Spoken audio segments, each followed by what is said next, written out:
A perfect piece of art. 3 years ago, my wife Courtney and I, Kevin, seemed to be living for art. There wasn't an ounce of pretentiousness about us. At least I hope there wasn't. We just loved art of almost any type. Dutch cityscapes, primitive African sculptures, pre-Columbian masks, Salvador Dali fantasies. We loved it all. Our house was decorated with the best art we could afford, and we visited art shows and museums at least once a month, and usually every 2 weeks. We were members of circles of 2 nearby art galleries and attended all the private shows, vernissages, and galas they offered, and even traveled to New York and Washington for special exhibitions. We had many good friends who shared our interests. Although in the 8 years that Courtney and I were married, we had many other interests, albeit not as widespread as our interest in art and other groups of friends. Our friends in the art community were our closest. In fact, with one exception, we would rather socialize with our artist friends than anyone else. The one exception was Tom's second wife, Katrina. I tried to get Katrina to like me for Tom's sake. However, it was really difficult. She seemed uneducated, did not appreciate most of the classic works of art, including masters such as Monet and Van Gogh, and constantly made flippant comments about works that other members of our group found fascinating. Our group members had many conversations about how Tom could get along with her or put up with her unsophistication. However, there was one discussion that the male members of our group never discussed: why he married her. Katrina is hot, like a sultry tropical breeze on a chilly winter day. Although her face is only slightly prettier than average and she dresses relatively conservatively, it was impossible to hide her gorgeous shape, ass, and thighs. At the time this story first began, however, Tom's patience with her simplicity seemed to have worn thin, despite her passionate appearance. He criticized her publicly on several occasions, which led to some unpleasant situations that required my expertise to resolve. I am a professional mediator and negotiator, and I really enjoy bringing my work experience into my personal life. However, when it came to Tom and Katrina, even though my stress-relieving actions always worked in the end, I never received any acknowledgement, let alone gratitude, from either of them, even though the rest of our group expressed appreciation. Despite my misgivings about Katrina, I was always nice to her, and she to me in one-on-one situations. Although these encounters were few, I had known Katrina for about 3 years when the impetus to write this story arose. The largest local art gallery was celebrating its 50th anniversary. It had an exhibition of Jean Miro paintings and rare lithographs collected from around the world, including the original of perhaps his most famous painting with the inappropriately titled Sculptures. This gallery was also famous for offering food and drink that was second to none at all dinner parties, and this event promised to be the best ever. I was really looking forward to attending it. About a week before the event, Katrina called Courtney. Apparently, she was in a tearful mood. Tom was going out of town on business. The event was on Wednesday night, but for some reason, Katrina really wanted to attend. According to Courtney, Katrina struck her with the following phrase: "I know that most of your band members think I'm a nerd, but I'm struggling to fit in, and you and Kevin are the most tolerant of them all. Could I please give you 2 a ride?" Sure," Courtney replied, not knowing what to say. Obviously, this pleased Katrina very much.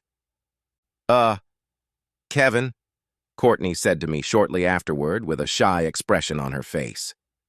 It was Katrina. Tom would be out of town for his 50th birthday party, and she wanted to give me a ride. I couldn't say no to her. "Oh, shit," I muttered. "I guess I'm going to have to take some pills to calm down or get really drunk. Or maybe both." "Don't be so glum," Courtney grinned. "She spoke well of us and said she was trying her best to fit in and learn more about art. Miro should be a great teacher." "Really?" I asked cynically, raising an eyebrow. "Behave!" Courtney laughed and poked me in the side. I was about to get used to the idea that Courtney and I would take turns interacting with Katrina at the gala when another shoe fell a few days later. "Kevin, honey," Courtney exclaimed. Whenever she said, "honey," It meant I wasn't going to like what she said next. "What?" I replied with a disgruntled look.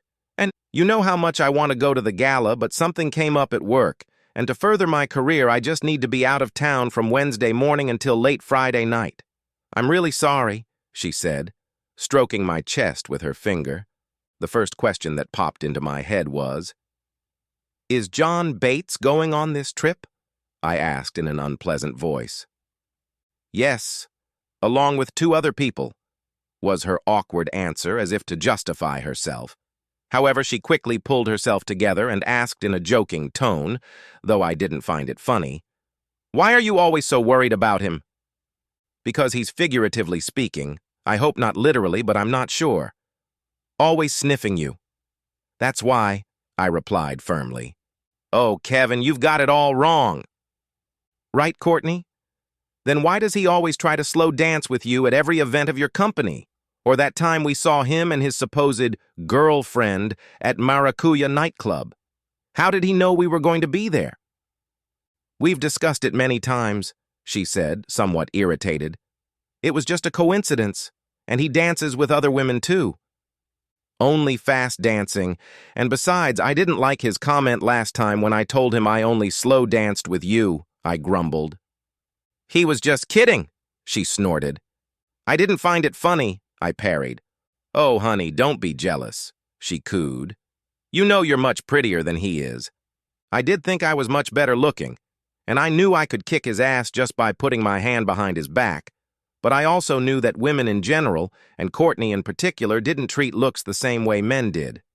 Her last boyfriend before we'd been married 7 years ago had looked a lot like John, and she'd seemed to be in love with him until he'd foolishly dumped her and then tried unsuccessfully to win her back." Still hurt, I asked, "Do you really need to go on this trip?" "Yes, honey, I do. You can call Brad if you don't believe me," she replied conciliatorily, stroking my chest again. "Brad is the CEO of her company and an honest man." I mumbled something to myself as Courtney hugged me. Then a whole new problem popped up in my brain. I gently pulled Courtney back at arm's length and blurted out, "Are you going to call Katrina and tell her she can't come with us because you're not going?" "Why would I do that?" asked Courtney after a short pause with a puzzled expression on her face. "You're still going, aren't you? She can still go with you." "I was relying on you to take the pressure off me in dealing with her confusing questions and behavior. Now I'm supposed to act alone?" I muttered. "Our other friends will be there. Be a gentleman, Kevin.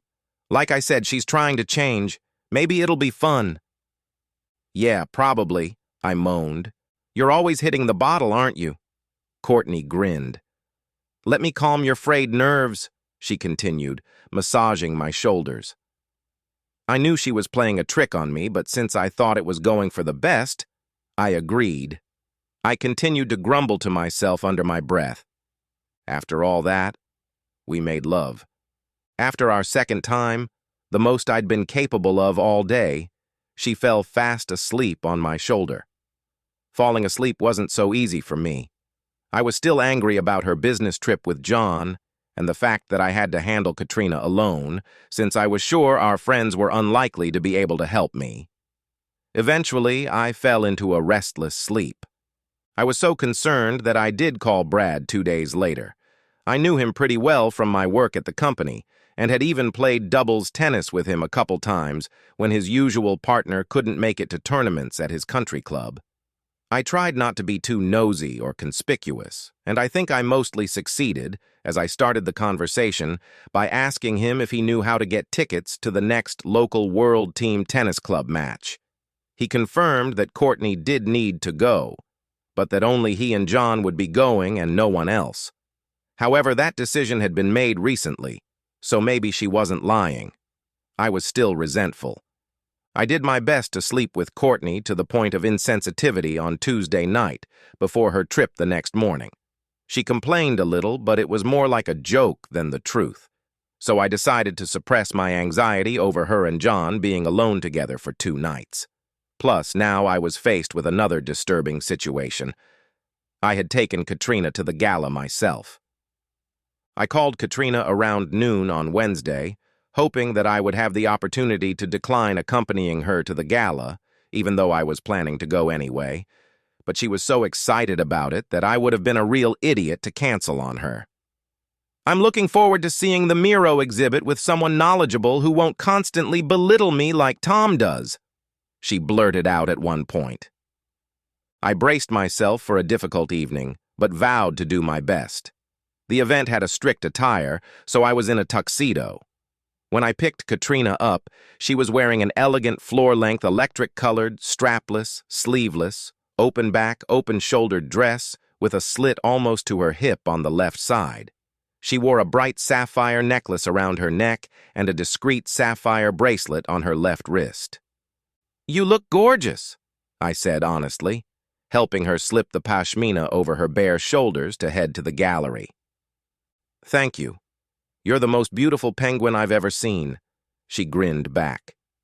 The small talk on the way to the gallery was a little strained, but once we got there, ate some oysters, shrimp, and vegetables, and drank 2 generous glasses of wine each, our conversation flowed much more smoothly.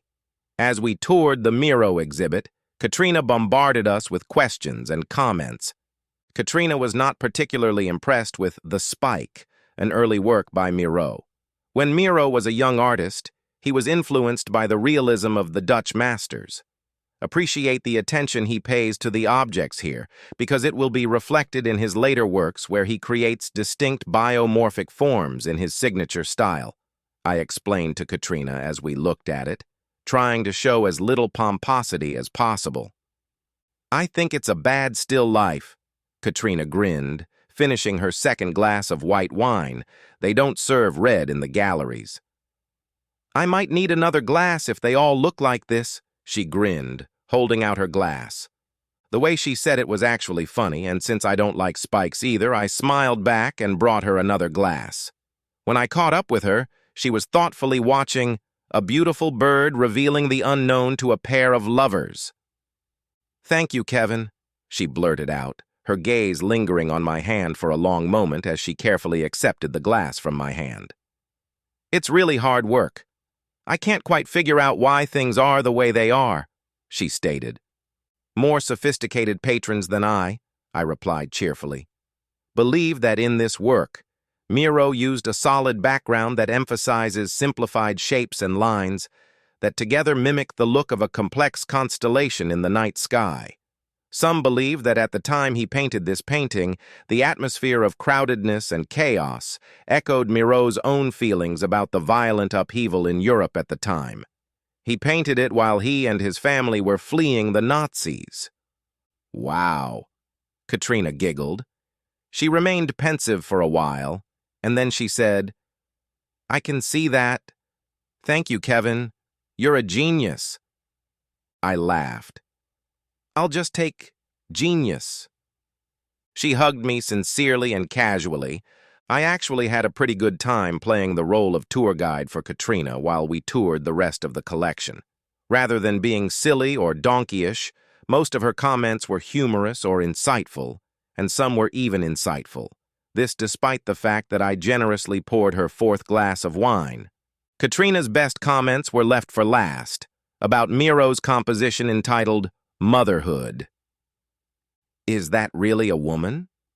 Katrina chuckled after looking at the work for a couple minutes, finishing her 4th glass of wine. "Yes, it is," I grinned. "It's obviously very sketchy and reduced to its simplest form."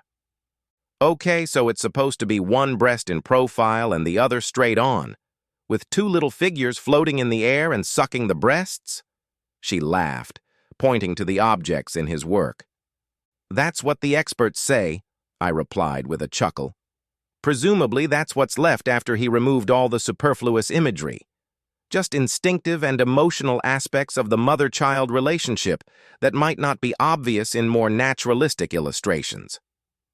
"I think she has pretty nice breasts, even if she is anorexic," Katrina smirked. "But I have to say, I could show you some art in my house that is much more aesthetically pleasing. They say beauty is in the eye of the beholder," I quoted. "Yes, But the artwork I can show you in my home is, in your opinion, much more beautiful and spectacular than anything in this collection." She grinned. We met up with some of our friends. We had a very pleasant conversation in which Katrina participated enthusiastically and winked at me every time she repeated one of my remarks. By 9:30 p.m., things started to break up. Katrina went to powder her nose, and I, secluded in an alcove, called Courtney on her cell phone. Cell phone use in the gallery is frowned upon, if not outright forbidden, so I had to be in a secluded, inaccessible place. Well, at least I tried to call Courtney. My call was immediately forwarded to voicemail. I left a cheery message letting her know that the evening had actually been fun, rather than the complete failure I feared, and asked her to call me any time. On the way home, it became clear that Katrina was inadequate, although she was also clearly not so drunk that she was not in control of her feelings. I was quite surprised by one of her earlier comments on the way. "I may not have told you this before, Kevin, but I really have to thank you for all the times you've bailed me out of embarrassing situations when Tom made derogatory comments. I really appreciate it," she said, squeezing my bicep when she was done. "Yeah, I was hoping I was helpful," I mumbled, slightly puzzled by the sincerity of her remark. She continued earnestly. "I also have to thank you from the bottom of my heart for being so kind to me tonight. I bet you were looking forward to it with trepidation, but I hope it wasn't too awful for you." Again, I stammered a little as I replied, "I actually had fun tonight. I hope you had a pleasant time." At that moment, the bright lights of a passing car reflected off her azure eyes and sapphire necklace at the same time, a truly exotic sight. "I had a wonderful time," she murmured, eager to show off her pearly whites. When we reached her house, she took my right hand and asked me casually, "Would you like to see what works of art I have in my home that almost anyone thinks deserve more praise than Miro's motherhood?" It was a little after 10 p.m., and I never went to bed before midnight, even on weekdays. "Sure," I replied. "Let me get the door for you." I hurried to the passenger side of the car and opened the door for Katrina, taking her hand gently so that it would be easier for her to get out of the car. The parts of her dress outlining the slit came apart, revealing a view of her left thigh that was even more desirable than what I had gleaned from earlier subtle inspections of her body. I helped her with her keys. She pulled the curtains in her living room and, apologizing, left. "I have to make a stop before I show you the artwork I'm so proud of," she smiled. "Can I offer you something to drink?" "I think I've had enough at the party," I replied. "I have to go home anyway." "Oh, don't worry. You'll be completely sober by then. If you change your mind, the bar is over there," she said, pointing to a small bar between the living room and the kitchen. "I'll be right back," she said, and disappeared somewhere in the back of the first floor. I walked around the living room, looking at the paintings on the walls, and made another call to Courtney's cell phone. It went to voicemail again. I left a short message. "Call me back." I was a little confused, but I shrugged and continued looking at the compositions on the walls. I had only been to Tom's house once before, when he was married to his first wife. It seemed to me that much of the artwork had changed since then. Some of it I liked, but none of it was good enough to enthrall me, and certainly nothing much more beautiful and dramatic than Miro's work, as Katrina had promised at the gallery. She must be taking a painting or sculpture from her bedroom. It randomly occurred to me as I continued to look at the paintings on the living room walls. Then I heard a noise to my left. I turned around just as Katrina, smiling, entered the living room. She was wearing the same high heels, sapphire necklace, and sapphire ankle bracelet, and nothing else. I was lucky I didn't pick up a drink at the bar because I would have surely dropped it. "Now tell me honestly, Kevin, is it a work of art? Is it more beautiful and dramatic than anything you've seen in marble or on canvas?" she asked rhetorically, moving her arms defiantly while smoothly rotating 360 degrees. I was stunned, speechless and dumbfounded by what I saw. There was no doubt in my mind that Katrina's body was the best I had ever seen. live, or in the media. Her 32-year-old skin was as firm and smooth as an 18-year-old's. Her huge breasts seemed too big for her lean body, but more desirable than anything I'd ever seen. Her slim waist transitioned smoothly into a rounded firm ass and embossed thighs. As Katrina struck a pose, putting one leg in front of the other, knees slightly bent and hands at her sides, she smirked. "So, what do you think of my work? Better than anything in the gallery?" I think I muttered something like, "Hell yeah." But since my circuits were overloaded at that moment, I'm not quite sure. "One thing you can be sure of. It's a lot more satisfying than anything you've encountered before," she giggled, heading towards me. As she walked a couple of meters away, her smile became even more smug as she glanced at me. "I guess that means you really like what you see, art lover," she giggled, gently grabbing me. To be honest, I'm not really sure how what happened next happened, and I also don't know what was going through my head. Was it anything other than animal desire? I don't know if I was thinking about Courtney or why my calls were being forwarded to voicemail. I don't know if images of Tom flashed through my brain. I honestly don't believe I was consciously thinking about anything other than sleeping with Katrina, and we did. After a wonderful breakfast at 9 a.m., consisting of blueberry pancakes and sausage patties that Katrina had made and served naked, my brain was working again, for the first time since the gala had ended. There were a lot of thoughts swirling around in my head, like why Courtney never called me back, how lucky Tom was, but why he didn't appreciate the unrivaled work of art standing in front of me, about how it was possible to have the best sexual experience of my life light years away with someone I previously had a negative opinion of. If I didn't have an important mediation starting at 11 and 2 a.m., and given the need to get home and change into my tuxedo, I would have stayed all morning. "Katrina, would you mind having dinner with me tonight?" "I think we have some things to discuss," I said, getting up from the table. Now my stomach was satisfied almost as much as my libido. "I can make us dinner here," she said with a smile. "Let me take you somewhere. When's your day off?" "I'm sick of you," she laughed. "And I have a flexible schedule, so I'm taking the day off." "How about 6 o'clock tonight?" I asked. "You can pick me up then," she giggled. "I hope you can stay the night again." "That's one of the topics we'll talk about," I smiled. We exchanged a passionate kiss at her door before leaving. I really didn't spend enough time with these wonders on her breasts, but maybe I'll make up for it tonight. Courtney finally, very awkwardly, called me on my cell phone around 10:50 a.m., just as I was getting ready to start the mediation I was conducting. I told her I couldn't talk, but didn't ask why she hadn't called me the night before, which seemed to calm her down somewhat. I asked her to call me that evening. Despite the lack of sleep, I was very good at mediation. Perhaps it was because of the testosterone and endorphins that were still bubbling in my system. I successfully negotiated a deal that both parties could come to terms with by 4 p.m., and even managed to take a hot shower and nap for an hour before picking up Katrina. When I picked Katrina up, she was wearing a yellow sundress that seemed to have been sewn especially for her. She was in high spirits and put her arm around my shoulders as we walked to the car. As we pulled up to the restaurant, she giggled and lifted her dress. At dinner, we talked about anything but art. I was surprised at how well-versed she was in music, tennis, and hockey. She was a violin prodigy, but her career was cut short by a serious injury she sustained playing women's hockey when she was a teenager.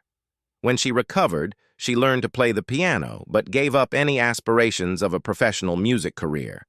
In college, she became interested in organizing events and was now very successful. When we got back to her house, she squeezed my hand tightly as I walked her to the door. "We have a lot more to talk about that we couldn't talk about at the restaurant," she smiled. Then she laughed and continued. "Come into my living room," the spider said to the fly. When we entered her living room, she sat down next to me on the couch and took my hands in hers. "Kevin, I have a confession to make. I seduced you. I've wanted to for a long time, But I didn't have that opportunity until last night. Let me be completely honest. I want to get rid of Tom, and I want you. Especially after last night, when you rocked my world like no one has ever rocked it before. She stunned me once again. I didn't know if my feelings for her, which had changed 180 degrees in 24 hours, were real or sustainable, but I wanted to find out. Could you take tomorrow off from work? I asked. I'll do it if you want me to, she grinned. Let's do another 24-hour or so compatibility test, I said, gently pulling the top of her dress down to her waist, unhooking her bra. We made love that night. We also spent hours studying each other's bodies, identifying special areas we didn't realize existed. Friday afternoon, we had a dress rehearsal for the concert, and it was obvious that I was a novice at music and Katrina was an expert. My phone was on the whole time. Courtney never called. When Katrina and I parted ways late Friday night, I said, I have a lot to think about. What about you? I should be able to act at least mildly unattractive, she grinned. But I don't have anything to think about. I'll just have to wait to see what you think about it. When I got home early Friday night, Courtney was already there. She had a look on her face that I couldn't quite decipher. Something between thoughtfulness, bewilderment, and fear. Where have you been, honey? She asked. At Katrina's house. Oh, why? I think she wants to end her marriage to Tom. Have you talked to her about it? Yeah. By the way, I never heard back from you about your trip. Was there a problem? Oh, well. We've just been really busy, sorry. But, it went really well. We got the contract we were hoping for, so I'm sure Brad will be happy. Look, maybe there's something we need to talk about. You're right, but let's save it for tomorrow. We spent the rest of the evening having idle conversation over dinner, watched a movie on Netflix, and then when we went to bed, we made love with a passion I could never remember. The contrast between lovemaking with Courtney and what it was like with Katrina couldn't have been more stark. Saturday morning, I went for a 50-kilometer bike ride while Courtney went to her fitness club. We met at home for lunch, showered, and then sat down together. Honey, while I was gone, something happened, she began. Yeah, sure, I giggled. The next 4 months were not pleasant, but at least Katrina and I had never been more determined than we were at that time. Courtney and Tom seemed to be wavering between trying to mend their relationship and dissolving their marriages, but Katrina and I put an end to their hesitation by getting an apartment and moving in together 6 weeks later. Once the divorces were finalized and Courtney and Tom bought out our shares in the houses, Katrina and I bought a house together and were soon married. I don't know about Courtney and Tom, but I never looked back. Now, 3 years after the gala, I'm still living the dream. Every night I snuggle up to a living, breathing, perfect piece of art. And I couldn't be happier. The end!